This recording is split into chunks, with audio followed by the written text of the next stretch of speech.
Hey guys, what's up? It's Pat again, and today we're going to talk about 7 things you need to know about Space Age Asteroid Belt. Now, before I get going, if you find this video helpful at all, please like and subscribe to the channel. I really appreciate all of the support that I've been getting, and leave questions down below and I'll do my best to answer them for you. Okay, so the first and probably the most important thing that you need to know before you move from Space Age Mars into Space Age Asteroid Belt, aka SAAB or SAAB or however you want to pronounce it, is that once you age up, you will no longer be able to access any of your SAM stuff. So you can no longer mine deposits from the continent map, and you are also no longer able to access your spaceport for SAM. And that is kind of a problem if you don't move into SAAB with enough goods and enough ore for research. Your options for getting Mars ore include making this Mars ore synthesizer. Now, it does take 8,000 population, it's 3x3, and it requires 2-lane road.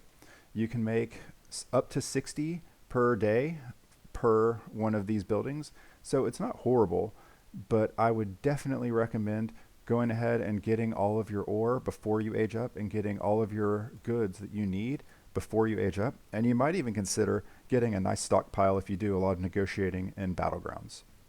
All right, so the next thing is the units. Now, the units for these are just not very good. I have not been impressed with the units at all. If we look here at what we have, we've got the Shredder, and this range of 2 is a joke. I don't know why NO keeps trying to use these short-range units, but I'm just not a fan. The Nailstorm is the only defensively decent unit. I haven't been having much luck with using 1 and 7 rogues, but it seems like if you add a few more, they work out okay. Even so, Sentinels and Steel Wardens seem to still outclass these in a lot of low attrition scenarios. For the Drill Ranger, you have a range of 1. For this Hover Hammer, a range of 1, and that just makes them completely unplayable in my opinion.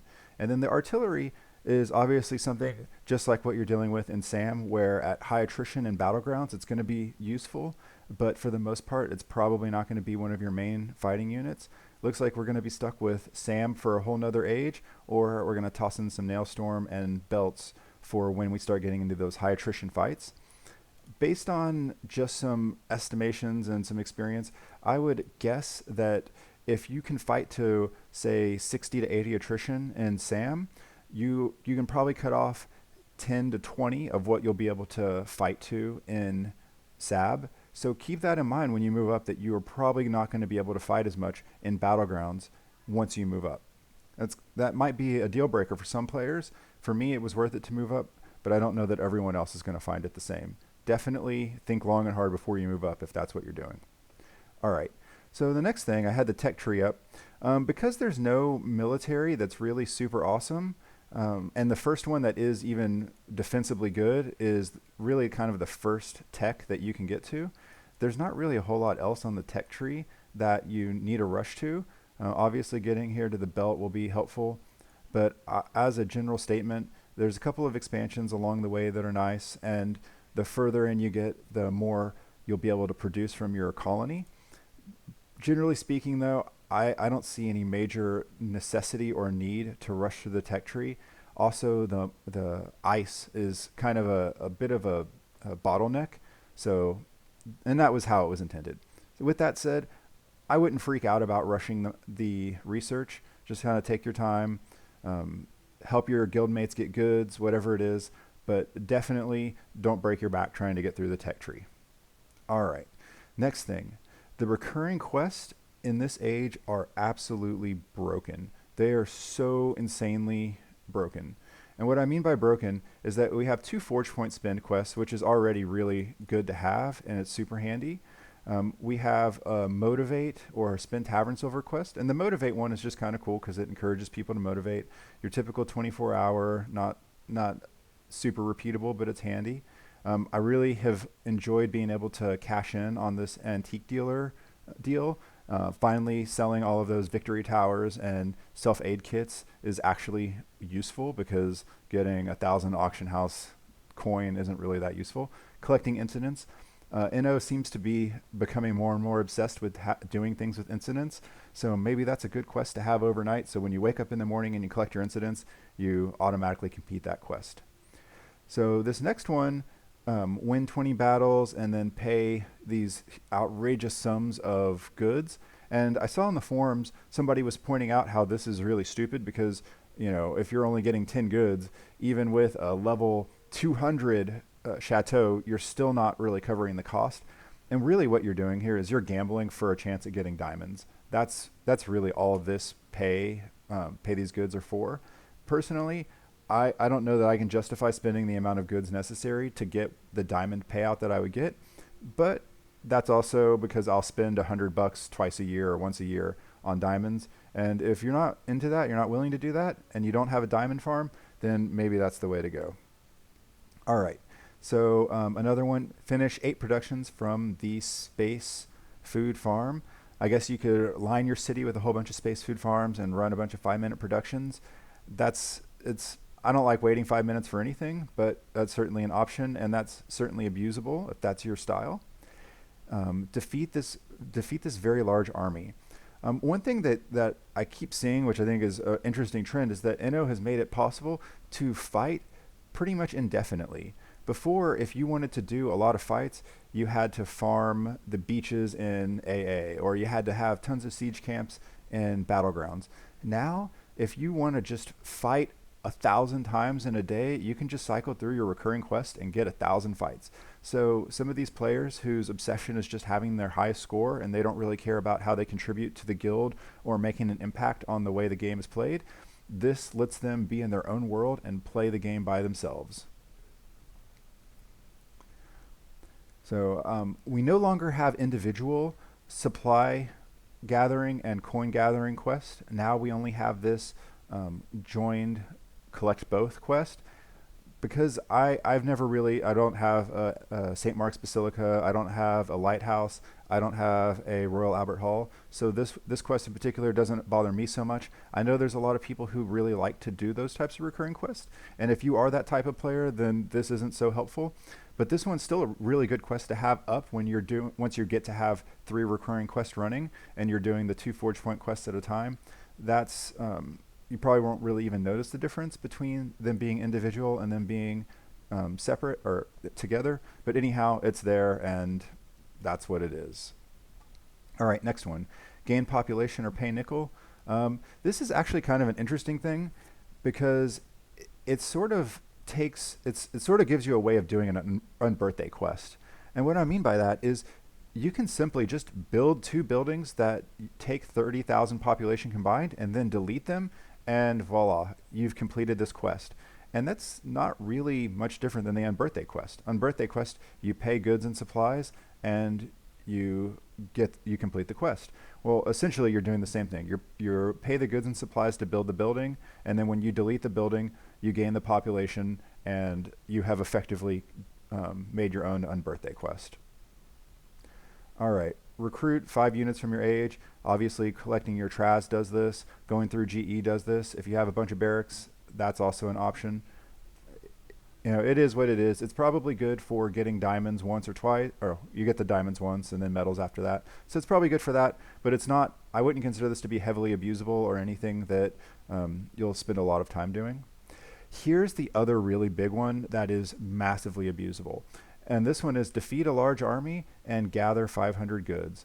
And the reason why this one is so wildly abusable is because you can go ahead and do the fight, right? Not a big deal. And then for this collect 500 goods, actually somebody must have taken one of my trades. When you have your trades, you can just have somebody in your guild with a ton of offers for 500 goods, like what I've done here. I just posted a whole bunch so that any of my other brethren can just take the trade whenever they do the fight. And now all they have to do is come in, do a search, find trades for 500, take the trade, and the quest is done. And then you can just cycle through.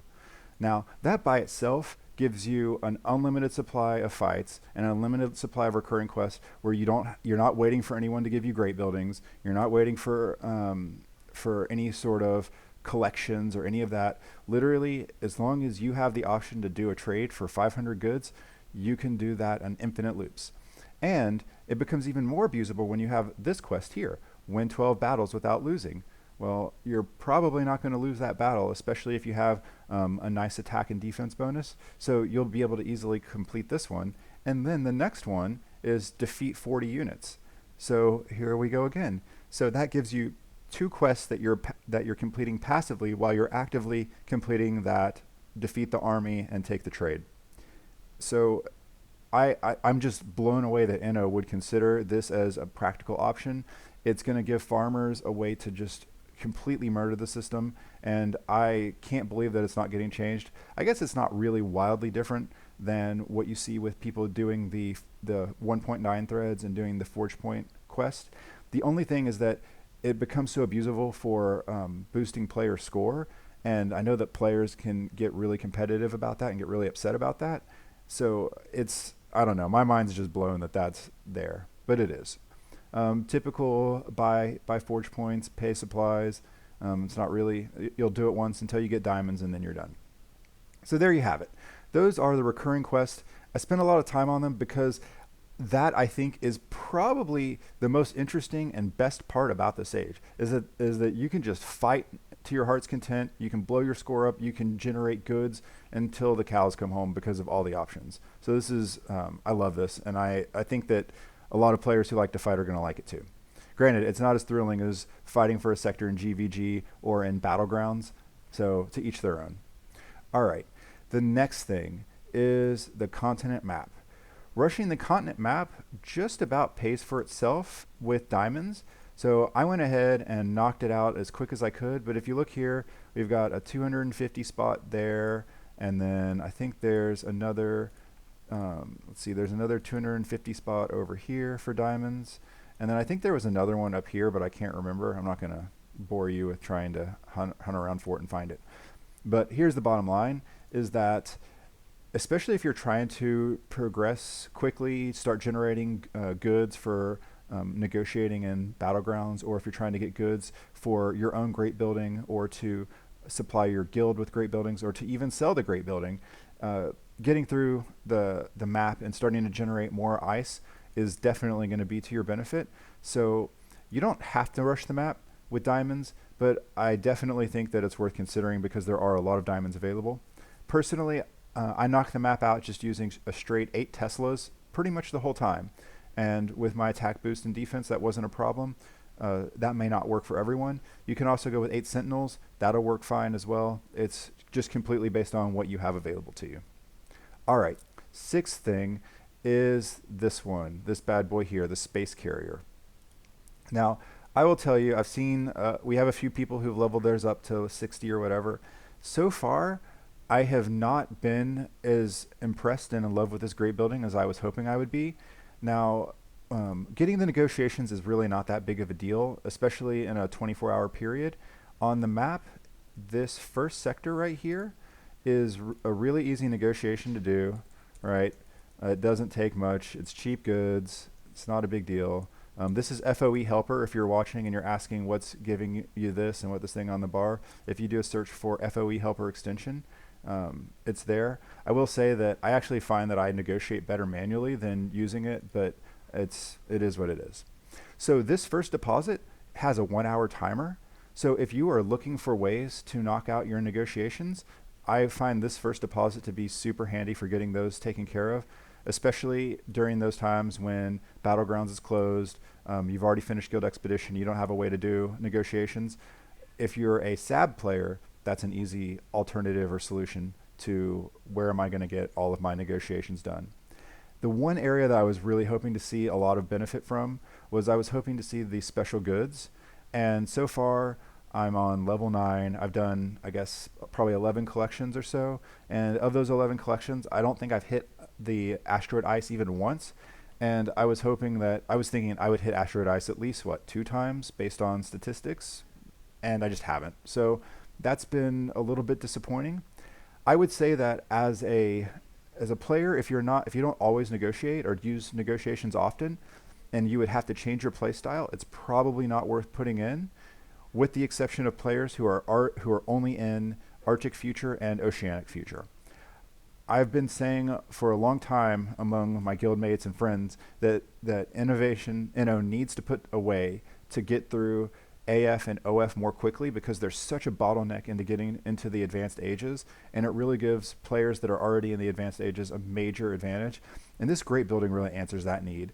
It gives a way for them to quickly and easily get Promethium, get Orich or Calcum. I don't know how you're supposed to say it. We just call it Orich in Guild. So get you your oceanic goods and all that. This answers that because it's a little bit better. You have a much higher chance of hitting those. I think by the time you get to Space Age Mars, once you start getting to a 33% chance, and then once you start getting into SAAB, where you're starting to look at only a 25% chance of getting the good that you really need, it becomes less valuable, I would say, from the special goods standpoint. I'm hoping that passively this gives me enough of a build-up so that when I move into the next age, I already have enough of all the special goods necessary, and I don't have to do a lot of extra mining and whatnot. I don't know for sure, but that's my general assessment is if you're in Arctic Future or Oceanic, it's a must-have. It will likely save you probably 2 months, maybe more. Whereas once you get past those, it's not super stellar. All right, spend enough time there. Next thing and the last thing, tip number 7 is the buildings that you can upgrade. So the Checkmate Square, you get 1% extra. The Olympic Treasury, you get 2 extra defense for your attacking army, and for your Winter Train, Charcoal Express, you get an extra 2% attack. So I would definitely say that those are going to be the buildings that you're going to want to use your renovation kits and your one-up kits to move up. Carousels don't go up. Royal Marble Gateways don't go up. Winners Plazas don't go up. So you can skip out and save yourself the one-up kits and the renovation kits on those buildings. All right, so those are all the big ones. And then this bonus one is you do get 3 diamond expansions. They're 2,000 diamonds each. It's kind of expensive. If you have the diamonds, definitely go for it. That's handy.